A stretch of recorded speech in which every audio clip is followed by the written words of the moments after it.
Hər vaxtınız xeyirli olsun. Hər vaxtın xeyir. Ehtiyacım var, mənə 1 manat kömək edə bilərsiniz. Qardaş, məzələnsən mənə.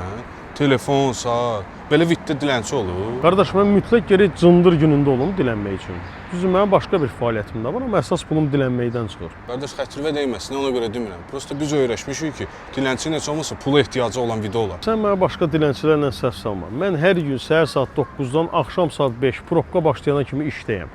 Heç yerdə pul xərcləmirəm. Araqdır, giz-giz vərdişlərdir, mənlikdir. 8 saat vaxt eləyir. Onun 1 saatı mənim abedimdir. ABD-də pulum çıxmır, zibilxanada abed eləyirəm.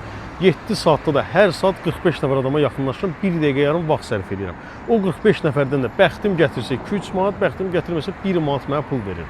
6 bazardakı işləmirəm, evdəyəm. İndi sağ gör nə qədər pul eləyir. Gələn pulun da ki 1500 qoyuram banka nağdakı faizi gəlsin ilin axırı. Qalan 2000 manatı da özümə qulluq eləyirəm. Ay qardaş, necə olur? Mən həftədə 6 gün işləyirəm. Normal də yerdə işləyirəm. Sənə qədər pul qazanamıram. Mən dedim axı mənim başqa bir fəaliyyətim də var, amma əsas pulum bax bu dilənməkdən çıxır. Əgər inanmırsansa səninlə bax burada yarım saat dayanaq, sən yoxla gör nə qədər pul qazanırsan yarım saatda. Qardaş, 1 manatınız olmaz mənə köməkli eləyəsiniz. Bax gördüyünüz bu şəxs durub küçənin ortasında ictimai asayiş pozur, cəmaatı narahat edir, ay bozur. 200 manat ver, videonu silim.